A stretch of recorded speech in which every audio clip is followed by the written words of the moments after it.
first incident say he dropped the picture, hammer and nail.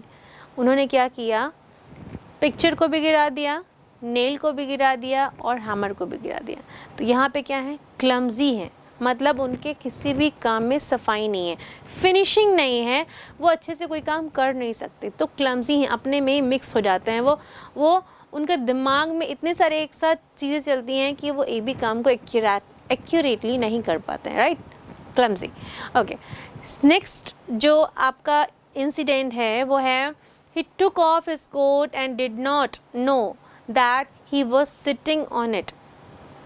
उन्होंने क्या किया, he removed his coat and sit on his coat. तो यहाँ पे forgetful की बात आती है कि वो भूल चुके थे कि वो किस पे बात बैठे हुए हैं, वो कोट पर बैठे, that he is sitting on his coat.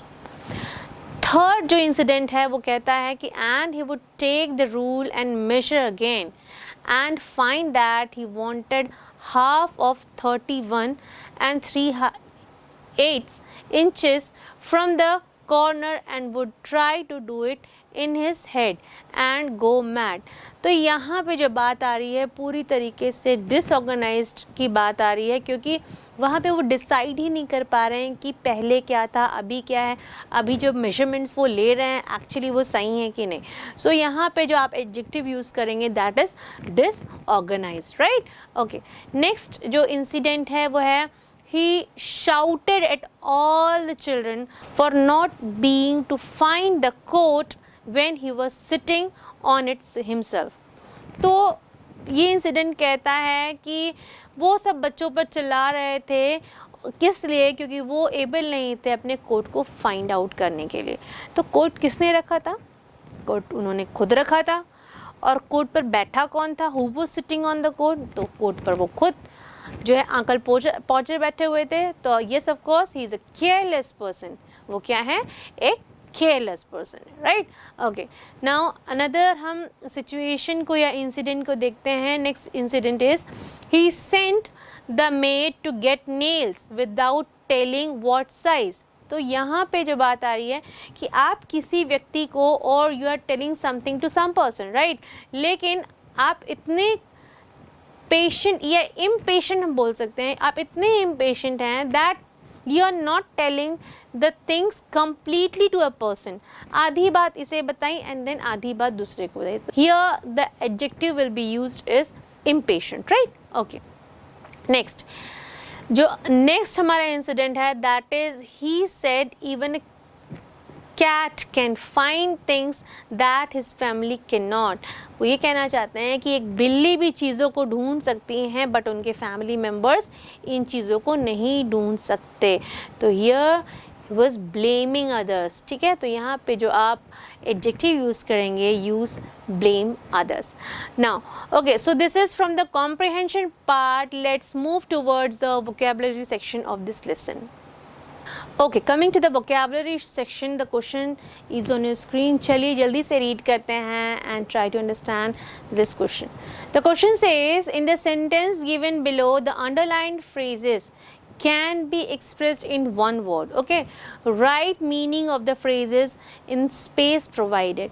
So as you can see on your screen that there is a table given over here, okay, and the table is divided into two sections. First one is underlined phrases section and the second part is all about one word substitute. So okay, we'll read the sentences and find out the one word substitute for the underlined phrases.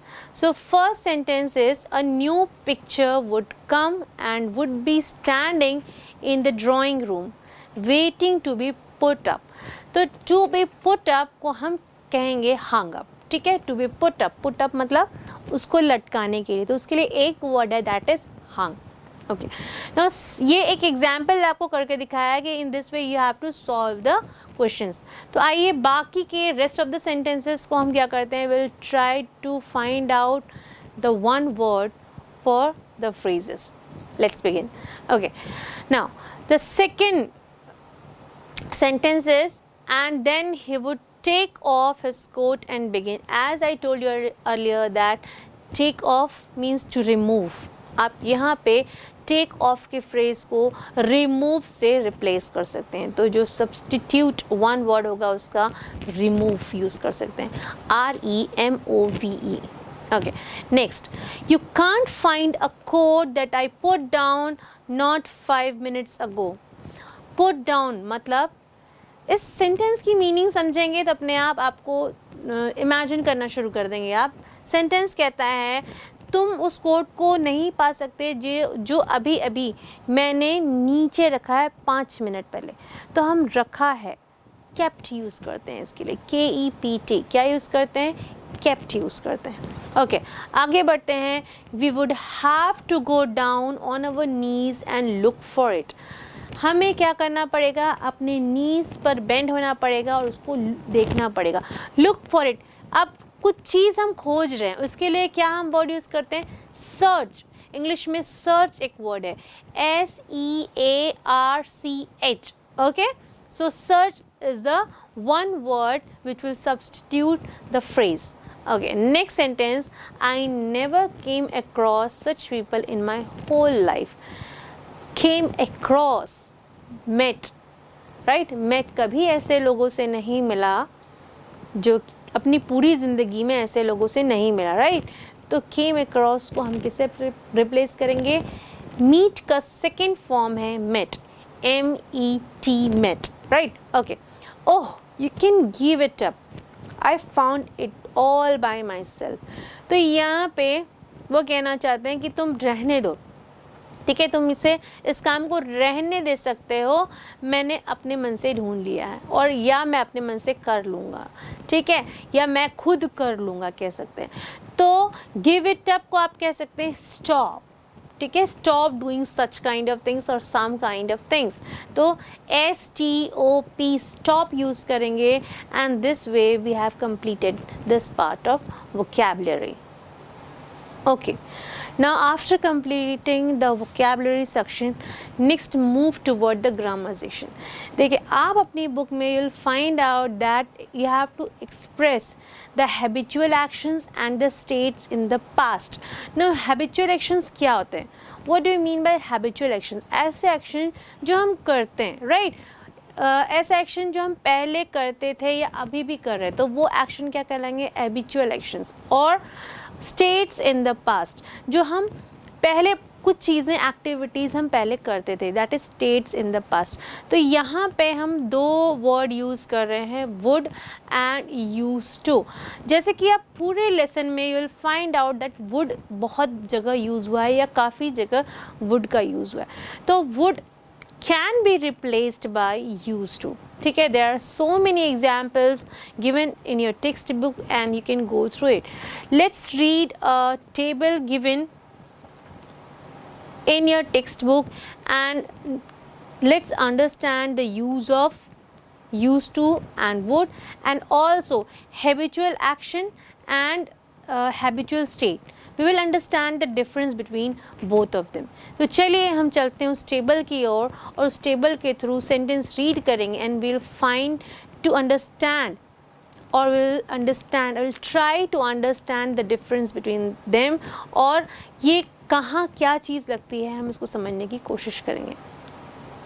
Okay right, so दोनों both use to and would, दोनों का use हम किस लिए करते हैं? Habitual actions के लिए करते हैं, राइट। और वुड जो है can not be use to show states in the past, ठीक है। लेकिन वुड जो है वो पास्ट में जो स्टेट्स हैं उनको शो नहीं कर सकता, जबकि यूज टू इस काम को कर सकता है। तो आइए इस चीज़ को समझने की कोशिश करते हैं with the help of different examples, right. So यहाँ पे दो टेबल आपको दिए हुए हैं। फर्स्ट टेबल कहता है habitual action in the past, both would and used to can be used, और habitual states in the past would cannot be used, right।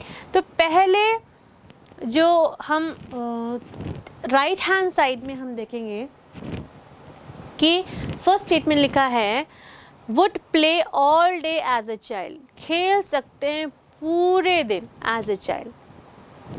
Used to play all day, खेलते थे, पहले की बात है, एक्शन स्टेट, राइट। अगर हम यही यूज टू यूज़ कर लेते हैं तो use to play all days, है ना, जब हम बच्चे थे तब हम बहुत खेला करते थे। अभी हम यूज़ कर रहे हैं वुड, तो would play all days as a child. एक बच्चे की तरह हम पूरे दिन खेल सकते हैं या खेल सकते थे। Okay, next, would go to my grandmother house every day. जा सकते हैं, कहाँ जा सकते हैं? Grandmother house every day, हर दिन अपने दादी माँ या नानी माँ के घर जा सकते हैं। ओके, उसके बाद would ride my tricycle every evening. मैं अपनी ट्राई साइकिल को हर शाम को चला सकती हूँ। Okay, would not go out in the dark. अंधेरे में जा नहीं सकती। सो this is the use of would. ठीक है, अभी पास्ट टेंस में चल रहा है और ये हैबिचुअल एक्शंस हैं, राइट। यहाँ पे हम वुड का यूज़ कर रहे हैं, लेकिन यहाँ पे हम इन वुड को रिप्लेस कर सकते हैं यूज टू से। हम ऐसा भी कह सकते हैं use to play all day as a child. ठीक है, बचपन में क्या करते थे, जब छोटे थे हम बहुत खेलते थे। या हम ऐसा भी कह सकते हैं कि कुछ समय पहले बच्चों की तरह हम खेलते थे। ओके, हम फिर नेक्स्ट सेंटेंस को ऐसे भी कह सकते हैं, use to go to my grandma's house every day. पहले ये आदत थी कि हम जाते थे। ओके, और भी कह सकते हैं use to ride my tricycle every evening. पहले करते थे बट अभी नहीं कर रहे। ओके, और use not to go out in the dark, और मैं पहले नहीं जाती थी। ठीक है, या मैं नहीं जाना कभी पसंद करी, मुझे डर लगता, whatever the reason may be. Okay, अब नेक्स्ट पार्ट या लेफ्ट हैंड साइड के पार्ट को देखते हैं, वो क्या कहना चाह रहा है। Habitual states in the past would can not be used here. Okay, use to live in the village, वो विलेज में रहते थे। Okay, use to be very naughty, used to love my grandmother, used to have 2 cats, used to believe in ghosts, and used to sleep in the afternoon. Okay, verbs like play, go, write are action words. ठीक है, verbs like be, love, have, believe and leave show states. तो यहाँ पर जो है there are continuous not habitual. Okay, तो हमने देखा here we found that हम कहाँ would और used to का साथ में यूज़ कर सकते हैं और कहाँ हम केवल used to का यूज़ करेंगे और would का यूज़ नहीं करेंगे। तो जब हम habitual action words या habitual actions in the past की जब बात करते हैं, तब वहाँ पे हम both would और यूज टू का यूज़ कर सकते हैं। बट जब हम हैबिचुअल स्टेट्स की बात करते हैं इन द पास्ट, ठीक है, वहाँ पे हम यूज टू का ही यूज़ करेंगे और किसका यूज़ नहीं करेंगे, वुड का यूज़ बिल्कुल नहीं करेंगे। आइए कुछ एक्सरसाइज परफॉर्म करते हैं और उसको अच्छे से और जानने की कोशिश करते हैं। ओके, बिफोर प्रैक्टिसिंग एक्सरसाइज चलिए हम वुड को समझने की कोशिश करते हैं कि वुड का इस्तेमाल या वुड का यूज़ कहाँ कहाँ होता है। We use would as a past to will, है ना। विल का हम पास्ट टेंस क्या यूज़ करते हैं, वुड यूज़ करते हैं। To describe past beliefs about the future, कि फ्यूचर के बारे में जो पास्ट बिलीव्स हैं उसके बारे में हम जब बातें करना चाहते हैं तब वहाँ पे हम वुड का यूज़ करते हैं, राइट। आपने पूरे लेसन में देखा कि कि पिक्चर वहाँ पे रखी थी, वहाँ पे भी वुड का यूज़ हुआ था और पूरे लेसन में कई जगह वुड का यूज़ हुआ है। तो यहाँ पे ऑथर जो बताना चाह रहे हैं कि वुड का यूज़ जो है इस तरीके से कर सकते हैं और उन्होंने वुड का बहुत अच्छे तरीके से इस्तेमाल किया है। साथ ही साथ यहाँ पे वुड हम कैसे यूज़ करेंगे हम उसको भी देखेंगे। ओके, जो वुड है उनको किन किन जगहों पर हम इस्तेमाल कर सकते हैं या यूज़ कर सकते हैं। जब हम एडवाइस देंगे तब वुड का यूज़ करेंगे, जब हम इमेजिन करेंगे उस समय हम वुड का यूज़ करेंगे, जब हम रेकमेंड करेंगे किसी चीज़ को उस समय हम वुड का यूज़ करेंगे, जब हम बोलेंगे, हम से करेंगे या सजेस्ट करेंगे उस समय हम वुड का यूज़ करेंगे। कुछ एग्जाम्पल्स देख लेते हैं कहाँ कहाँ वुड का इस्तेमाल कर सकते हैं, राइट। तो वुड का इस्तेमाल कर सकते हैं, for example I advice you to keep working on your Sundays, एक ये भी बोल सकते हैं। या फिर हम कह सकते हैं I would like to have some tea, okay, I would like to recommend his name for such kind of job. और हम ऐसा भी कह सकते हैं कि I would say that you are about 30।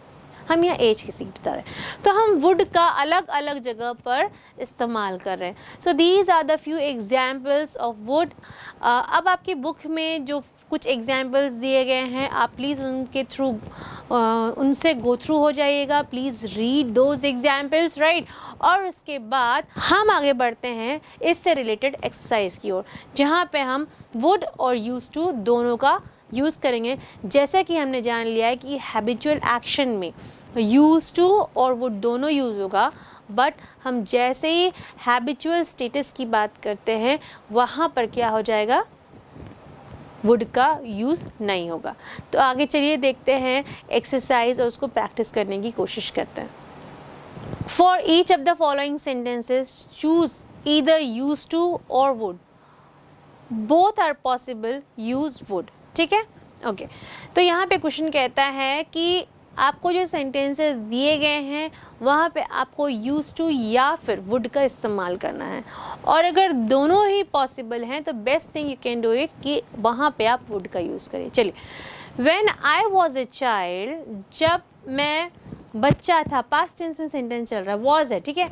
I was a child, my father, एक blank space है, pick me up and throw me in the air. ठीक है, मैं जब बच्चा था तो मेरे फादर क्या करते थे, मुझे उठाते थे एंड वो क्या करते थे, मुझे थ्रो कर देते थे। तो यहाँ यूज टू और वुड दोनों यूज सकता है, तो यहाँ पे हम क्या करेंगे, एक्शन है क्योंकि है, राइट। तो यहाँ वुड का यूज़ करेंगे क्योंकि दोनों यूज़ हो सकता है। तो आपके क्वेश्चन में दिया है कि जहाँ दोनों यूज़ हो सकता है वहाँ हमको क्या यूज़ करना है, वुड यूज़ करना है। अब आगे सेंटेंस देखते हैं। I love it, love it जो है एक स्टेटस है, ये एक फीलिंग है। तो यहाँ पर जो है ये एक्शन नहीं है, राइट, हैबिचुअल एक्शन नहीं है। तो यहाँ पे यूज्ड टू का इस्तेमाल होगा, I use to love it. Second sentence में चलते हैं। सेकेंड सेंटेंस कहता है my uncle have a bicycle. Again this is not an action verb, ठीक है। अंकल के पास एक बाइसाइकिल है, तो वहाँ पे क्या यूज होगा, use to. When I was young, जब मैं यंग था, ठीक है। He dash take me for a ride. Again, take me for a ride. It's an habitual action, right? कि उनकी हैबिट में थी कि मुझे वो क्या करते थे, उस साइकिल को राइड करने के लिए लेके जाते थे। तो यहाँ पे जब हैबिचुअल एक्शन की बात आ रही है तो हम अगेन यूज टू भी यूज़ कर सकते हैं एंड वुड भी यूज़ कर सकते हैं, लेकिन अभी हम एज पर द क्वेश्चन क्या यूज़ करेंगे, वुड यूज़ करेंगे। Okay, for years I dash B afraid of ghost. Again यहाँ फीलिंग है, इमोशंस हैं, कोई भी हैबिचुअल एक्शन नहीं है। तो अफ्रेड ऑफ घोस्ट है, तो यहाँ पे यूज टू यूज़ होगा। As my grandmother dash tell me stories of them every night. यहाँ पे एक एक्शन वर्ड यूज़ हो रहा है कि क्योंकि मेरी दादी माँ मुझे हर रात भूतों की कहानी सुनाती थी, इसीलिए मैं भूतों से डरती थी। ओके, तो use to be afraid of ghost, क्यों, क्योंकि my grandmother would tell me stories, वो क्या करती थी, उनको भूतों की कहानी सुनाती थी। क्योंकि ये एक्शन अगेन है, हैबिचुअल एक्शन हो रहा है, तो यहाँ पे अगेन हम वुड का यूज़ करेंगे। Okay, now moving toward another sentence. Okay, I dash means fill up area जो खाली है। Okay, become Krishna during Janmashtami. Again आप यहाँ फाइंड आउट करेंगे this is an habitual action word, क्योंकि स्टेटमेंट कह रहा है कि आई वुड यूज़ करेंगे obviously. I would become Krishna during Janmashtami every year in the childhood. में हर साल क्या करते थे कि हर साल जन्माष्टमी में कृष्णा बनते थे। And every year I dash break the मटकी। This is not a kind of action verb, again use to. ये एक जो है स्टेटस है, या हम कह सकते हैं हैबिचुअल स्टेट की बात कर रहे हैं हम, हैबिचुअल स्टेट है ये। ओके, फिर यहाँ पे यूज टू का यूज़ होगा। फिफ्थ जो सेंटेंस है अगेन कहता है I dash know many songs as a child. तो I use to know many songs as a child, so my friends would ask me to sing every time we worked in the fields. यहाँ पे action word again कहाँ गया, ask me to sing, ठीक है, जैसे ही habitual action word की बात आएगी या हैबिचुअल एक्शन की बात आएगी वहाँ पे क्या यूज़ होगा, वुड यूज़ होगा। आगे 6th one, when I was 5 I dash be able to do incredible stunts. मैं अलग अलग एकदम मस्त वाले स्टंट्स, इनक्रेडिबल मतलब अविश्वसनीय, है ना, ऐसे स्टंट्स करता था कि कोई विश्वास नहीं कर सकता था। तो यहाँ पर जो है वुड अगेन यूज होगा क्योंकि ये हैबिचुअल एक्शन है। I dash climb every time in neighbourhood and swing like a monkey. तो दिस यहाँ पे हम यूज टू का यूज़ करेंगे क्योंकि ये स्टेट है। तो I use to climb every tree in the neighbourhood and swing like a monkey. Now let's practice one more exercise of used to and would very quickly. चलिए, जैसे कि आपकी स्क्रीन पर देख रहे हैं, there is a question given on your screen. Read the conversation and fill in the blanks with used or would. We used to describe states in the past and would to describe habits in the past. As I told you earlier, so here is the conversation between Sahila and Shabana. Sahila: hey guys, how about making biryani on Friday? Shabana: I'm not sure if biryani is such a good idea. Rajiv: but you used to love biryani. What happened? I remember that we would eat lot of it when your mother dash make it for Eid. तो अभी तक के conversation में जो शाहिला है, she saying that, वो सबसे पूछती हैं कि इस फ्राइडे को हम क्या करते हैं, एक बढ़िया बिरयानी बनाते हैं, राइट। शबाना कहती हैं कि मैं श्योर नहीं हूँ कि बिरयानी एक बहुत अच्छा आइडिया होगा। तो राजीव जो तीसरा डायलॉग का मेंबर है वो कहता है लेकिन तुम्हें तो बिरयानी बहुत पसंद थी, अब क्या हुआ, व्हाट हैपेंड, मतलब अब क्या हुआ।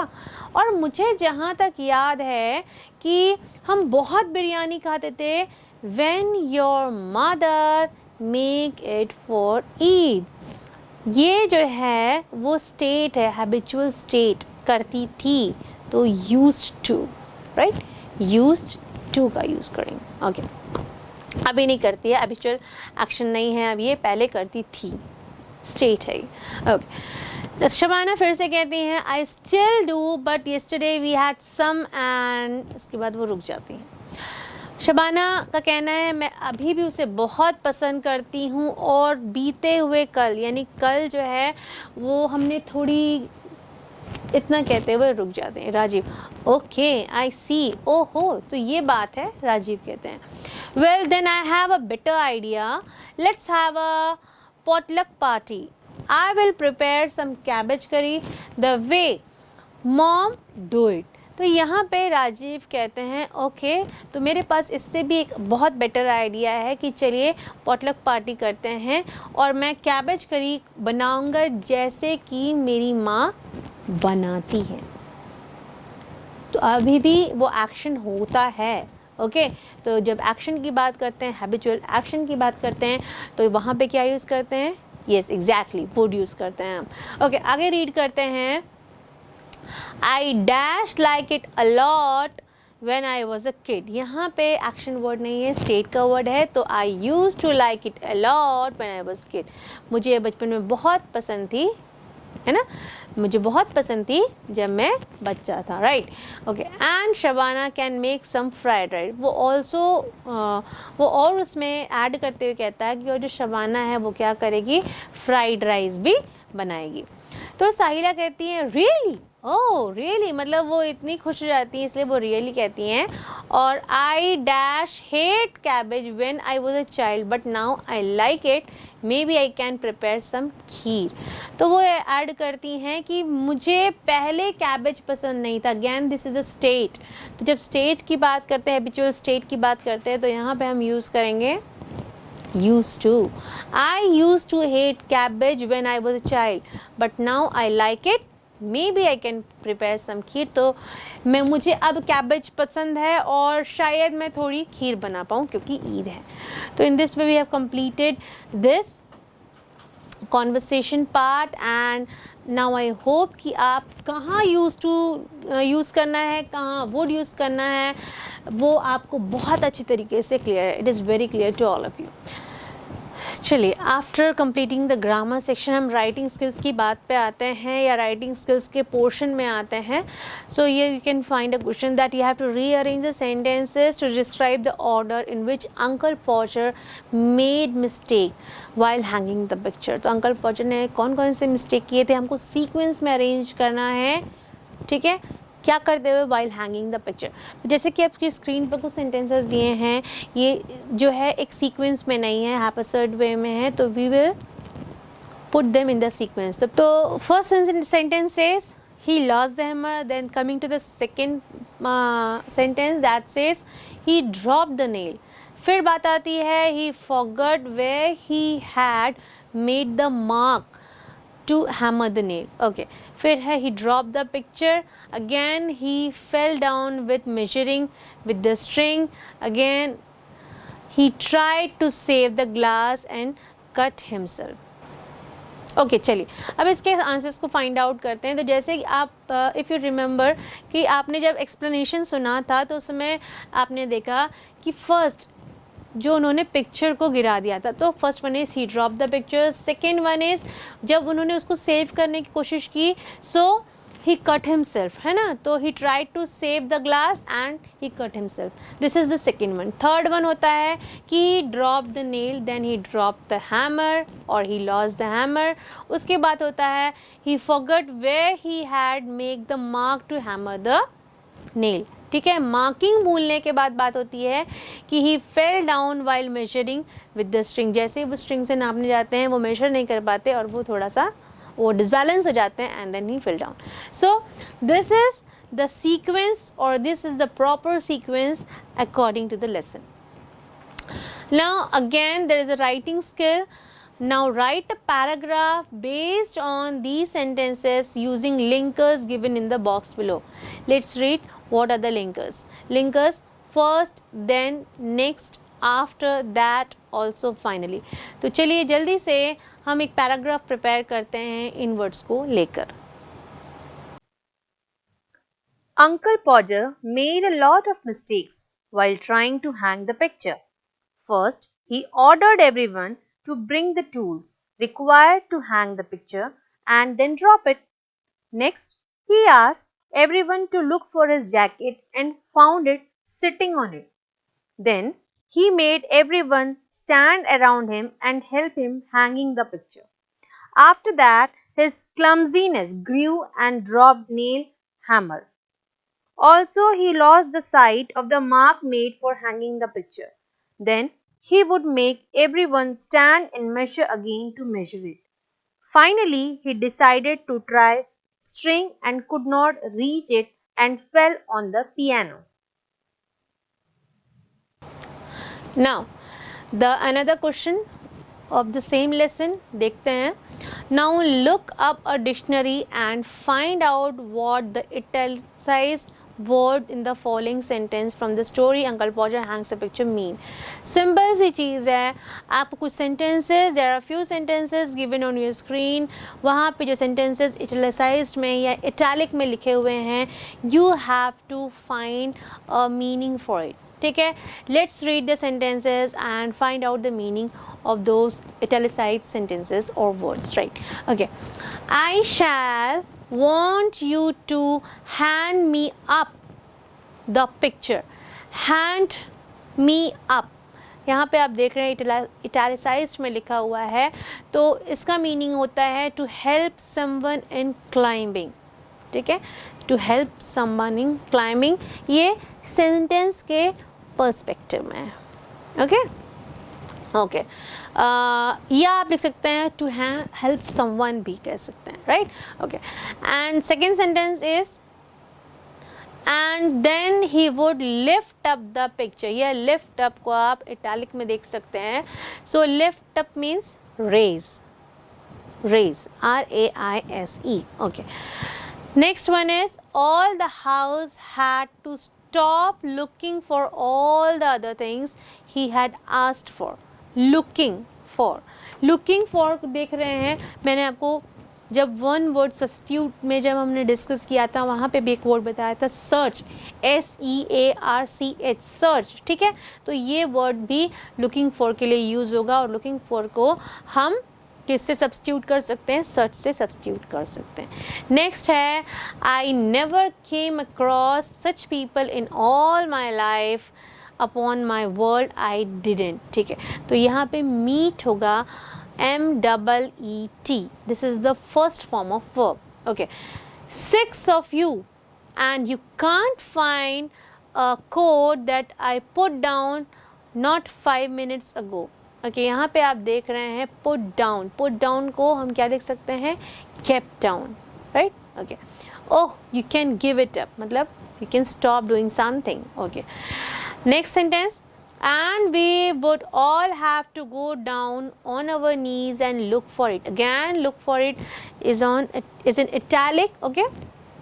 so again look for it को हम क्या कह सकते हैं, search, SEARCH, search कह सकते हैं। next sentence, we would find the hammer for him and then he would have lost sight of the mark he had made on the ball। यहाँ पे lost sight को हम लिख सकते हैं not be able to see something, okay। तो देखने में उनको प्रॉब्लम हो रही है, उनको दिख नहीं रहा है, कुछ चीज़ उनसे मिस हो गई है, ठीक है, okay. and this sentence is the last sentence of this question, and maybe I hope that this question is the last question of this lesson, okay। and he would call us all fools one after another and tell us to get down, come down, ठीक है, नीचे अपनी नीज पे bend हो जाना, bend down, or we can say come down, we can say। so all right, this is all about Uncle Podgers hangs the picture। I hope you understand the lesson, question answers, word meanings and the exercise। so आज के लिए इतना ही काफ़ी है। Will meet in our next lesson in this another video. Till then bye, take care.